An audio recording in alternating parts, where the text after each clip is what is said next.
Hello दोस्तों, एक बार फिर से आप सभी का स्वागत है हमारे यूट्यूब चैनल टारगेट विद प्रतीक में। दोस्तों, ये चैनल मुख्यतः सामाजिक एवं रोजगार से संबंधित विद्यार्थियों, युवाओं एवं जन सामान्य को उपलब्ध कराने के लिए बनाया गया है। इसी क्रम में ये आज का बहुत ही विशेष वीडियो। साथियों, इसके पहले कि मैं वीडियो शुरू करूँ, जो भी साथी इस चैनल पर पहली बार आए हैं, नए हैं, वह चैनल को ज़रूर सब्सक्राइब कर दें एवं नोटिफिकेशन बेल को प्रेस कर दें, जिससे कि सभी आवश्यक सूचनाएं आप सभी तक सबसे पहले पहुंच जाया करें। तो आइए शुरू करते हैं आज का ये स्पेशल वीडियो। मित्रों, आप सभी देख पा रहे हैं कि ये वीडियो जो बनाया गया है वो नई शिक्षा नीति को लेकर के है। नई शिक्षा नीति, आज नई शिक्षा नीति के लिए एक कैबिनेट मीटिंग थी और कैबिनेट मीटिंग में नई शिक्षा नीति पारित हो गई। प्रधानमंत्री नरेंद्र मोदी जी की अध्यक्षता में ये मीटिंग थी और MHRD का नाम बदल करके अब शिक्षा मंत्रालय कर दिया गया है और साथ ही साथ 34 साल बाद नई शिक्षा नीति देश में लागू कर दी गई है। इससे शिक्षा के क्षेत्र में आमूल चूल परिवर्तन होंगे विद्यार्थियों के लिए, और साथ ही साथ वो युवा जो शिक्षक बनने का सपना देख रहे हैं उनके लिए भी अब बहुत ही बड़े परिवर्तन होंगे। तो उनको जल्द से जल्द एक से एक हर एक बिंदु पर अपनी पकड़ बना लेनी चाहिए, समझ लेना चाहिए कि अब उनको भविष्य में किस तरह से तैयारी करनी है और क्या करना है। तो आइए हम सारी बात करेंगे इस वीडियो में, और आप जैसा कि देख रहे हैं थंबनेल से ही आपको पता चल रहा है कि शुरू से अंत तक सब इस वीडियो में आपको मिल जाएगा, एक एक जानकारी मिलेगी। क्या बदलाव होगा ये भी मैं आपको बताऊंगा। उसके लिए आप वीडियो पूरा देखिए, और अगर आपको वीडियो अच्छा लगे तो लाइक ज़रूर कीजिएगा, शेयर ज़रूर कीजिएगा। साथियों, इसी क्रम में आइए मैं आपको सबसे पहले दिखाता हूँ कि नई शिक्षा नीति कैसे लागू हुई और क्या हुआ। देखिए, बहुत ही बड़ी खबर है साथियों। ये एक है 34 साल बाद आई भारत की नई शिक्षा नीति। स्कूल व कॉलेज की व्यवस्था में बड़े बदलाव होंगे अब। तो ये बहुत ही बड़ी बात निकल करके सामने आ रही है। 34 साल बाद आई है, मैंने आपको बता दिया। और शिक्षा मंत्रालय, जो कि पहले शिक्षा मंत्रालय ही था, अब बीच में उसका नाम बदल करके MHRD, ministry of human resource development कर दिया गया था, मानव विकास मंत्रालय कर दिया गया था।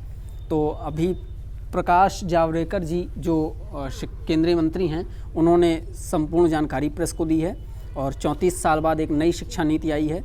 ये देखिए, मैं आपको दिखाना चाहता हूँ। मोदी सरकार ने नई शिक्षा नीति को ही मंजूरी दे दी है। बुधवार को कैबिनेट की बैठक में इस पर फैसला लिया गया। कैबिनेट बैठक में लिए गए फैसलों की जानकारी केंद्रीय मंत्री प्रकाश जावड़ेकर ने प्रेस कॉन्फ्रेंस में दी। उन्होंने बताया कि 34 साल बाद भारत की नई शिक्षा नीति आई है। स्कूल कॉलेज की व्यवस्था में बड़े बदलाव किए गए हैं। जावड़ेकर ने PM मोदी की अध्यक्षता में कैबिनेट मीटिंग में हुई बैठक में नई शिक्षा नीति को मंजूरी दी गई है, यह भी बताया। और केंद्रीय मंत्री ने कहा कि सरकार ने शिक्षा नीति को लेकर 2 समितियां बनाई थीं। एक समिति थी, देखिए आप, ये बहुत ही बड़ा एक प्रश्न भी ये बनेगा और बड़ा प्रश्न है, और आपको ध्यान रखना चाहिए कि TSR सुब्रमण्यम समिति थी और दूसरी डॉक्टर के कस्तूरीरंगन समिति बनाई गई थी। तो एक समिति थी, आप देख रहे हैं कि TSR सुब्रमण्यम, और दूसरी अगर समिति की आप बात करते हैं तो डॉक्टर के कस्तूरीरंगन समिति। तो आप देखिए, और इसी समिति के आधार पर फैसले लिए गए हैं। और जो मेजर रिफॉर्म्स हुए हैं मैं वो भी आपको दिखाता हूँ। मेजर रिफॉर्म्स स्कूल एजुकेशन में new national curriculum framework for ECE, school teachers and audit education. दूसरा जो पॉइंट है वो है board examination will be low stakes based on knowledge application. और तीसरी अगर बात करते हैं तो minimum of instruction till at least grade 5 and preferably till grade 8 and beyond in home language, mother tongue या रीजनल लैंग्वेज जो भी होती है। तो आप उसके बाद 360 degree holistic progress card of child. तो ये भी बहुत ही बड़ी बात है कि आप अब जो भी प्रोग्रेस चाइल्ड होगा चाइल्ड का, वो बहुत ही अच्छे तरह से बनाया जाएगा। 360 डिग्री उसका देखा जाएगा कि क्या कैसा उसका व्यवहार है एंड ऑल, इस तरह की चीज़ें। फ़िलहाल इसकी पूरा एक ऑफिशियल जैसे ही आएगा, मैं इस पर एक नया वीडियो भी, एक विशेष वीडियो ही बनाऊंगा। लेकिन आप ये समझ सकते हैं कि इसमें बहुत करीब 50, मतलब माफ़ कीजिएगा, करीब 80% जानकारी आपको इस वीडियो के माध्यम से दी जा रही है। फिर एक है परख आएगा, नेशनल असेसमेंट सेंटर होगा वो। NTA to offer common entrance exam, जैसे CTET होता था वैसे ही अब NTA होगा।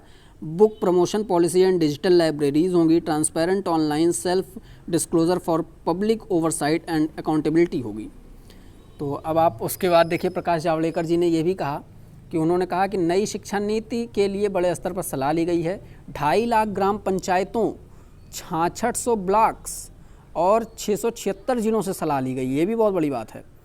और सरकार की ओर से बताया गया कि नई शिक्षा नीति के तहत कोई छात्र एक कोर्स के बीच में अगर कोई दूसरा कोर्स करना चाहे तो पहले कोर्स से सीमित समय के लिए ब्रेक लेकर कर सकता है। ये देखिए, अभी तक ऐसी व्यवस्था नहीं थी, तो सरकार ने ये व्यवस्था की है। छात्रों को कभी कभी ऐसा लगता है कि अगर वो बीच में कोई कोर्स करना चाहते हैं जिससे उनका भविष्य बेहतर हो सके तो वो भी कर सकते हैं। फिर अब देखिए आप, यहाँ पर एक और बात आती है कि सरकार की ओर से बताया गया कि आज व्यवस्था में 4 साल इंजीनियरिंग पढ़ने के बाद 6 सेमेस्टर पढ़ने के बाद अगर कोई छात्र आगे नहीं पढ़ सकता है तो उसके पास कोई उपाय नहीं है, छात्र ऑफ द सिस्टम हो जाता है। ये बहुत मतलब मजबूरी कही जाती थी। नए सिस्टम में ये रहेगा कि 1 साल के बाद सर्टिफिकेट, 2 साल के बाद डिप्लोमा, 3 या 4 साल के बाद डिग्री मिल सकेगी। देखिए कितनी बड़ी बात है, मतलब सर्टिफिकेट तो आपको 1 ही साल में मिल जाएगा। और सरकार ने बताया कि multiple entry through bank of credit के तहत छात्र के first second year credit digi locker के माध्यम से क्रेडिट रहेंगे, जिससे कि छात्र अगर किसी कारण ब्रेक लेना चाहता है तो एक फिक्स टाइम के अंतर्गत आप वापस आता है तो उसे फर्स्ट और सेकंड ईयर रिपीट करने को नहीं कहा जाएगा। ये भी बड़ी बात है। और आप देख सकते हैं कि ये सारी चीज़ें नई शिक्षा नीति में हैं। साथ ही साथ 19 महत्वपूर्ण पॉइंट मैंने इस वीडियो के पहले भी बताया था, आपको मैं एक बार फिर से वो चीज़ें दिखाऊंगा। 19 महत्वपूर्ण पॉइंट जो नई शिक्षा नीति में बताए गए हैं, आइए दिखाता हूँ मैं। साथियों देखिए, नई शिक्षा नीति SSRA पहला पॉइंट है, स्टेट स्कूल रेगुलेटरी अथॉरिटी बनेगी जिसके चीफ शिक्षा विभाग से जुड़े होंगे। 4 ईयर इंटीग्रेटेड बीएड होगा, 2 ईयर का बीएड होगा और 1 साल का भी बीएड होगा। ECCE early childhood care and education, ये बहुत बड़ा प्रोग्राम चलाया जाएगा आंगनबाड़ी और स्कूलों के माध्यम से प्री प्राइमरी शिक्षा के लिए। TET लागू हो जाएगा अप टू सेकेंडरी लेवल। शिक्षकों को गैर शैक्षणिक कार्यों से हटा दिया जाएगा, मतलब जो अन्य काम करते थे शिक्षक जैसे BLO ड्यूटी इत्यादि यहाँ अब नहीं करना पड़ेगा। MDM मिड डे मील से भी हट जाएंगे, केवल चुनाव ड्यूटी ही लगेगी उनकी। और आप उसके बाद देखिए, शिक्षक नियुक्ति में डेमो, स्किल टेस्ट और इंटरव्यू भी शामिल होगा। तो ये इससे थोड़ा शिक्षक बनना कठिन होगा, लेकिन हाँ गुणवत्ता बहुत मिलेगी, योग्यता अब सामने आएगी। तो आप सभी को मेहनत भी करनी होगी। नई ट्रांसफ़र पॉलिसी आयोग, जिसमें ट्रांसफ़र लगभग बंद हो जाएंगे, सिर्फ पदोन्नत जब प्रमोशन होगा तभी आपके ट्रांसफ़र होंगे मित्रों।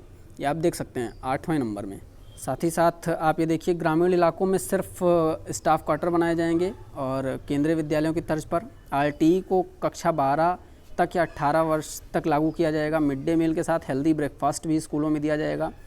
तो ये पूरा आप देख सकते हैं, ये आप चाहें तो इसका स्क्रीनशॉट भी ले सकते हैं। मैं इसको और देखिए स्क्रीन पर आपके एकदम दिखा देता हूँ, ये देखिए। तो आप चाहें तो स्क्रीनशॉट इसका ले सकते हैं। और साथ ही साथ ये एक पॉइंट है जिससे पूरा 19 पॉइंट है और ये बहुत ही बड़े आमूलचूल परिवर्तन कहलाएंगे। साथियों, ये वीडियो थोड़ा बड़ा ज़रूर है लेकिन आपके पूरी तरह काम का है। शिक्षा नीति की एक जानकारी इसमें दी गई है। कृपया आप सब इसको देखें और वीडियो अगर आपके काम का लगा हो तो अच्छा लगा हो तो शेयर कीजिएगा, लाइक कीजिएगा, चैनल को अवश्य सब्सक्राइब कीजिएगा। चैनल नया है, ऑथेंटिक खबरों के लिए है, ऑथेंटिक खबरें ही आपको इस चैनल के माध्यम से दी जाती हैं। तो कृपया आपका समर्थन बना रहे। धन्यवाद।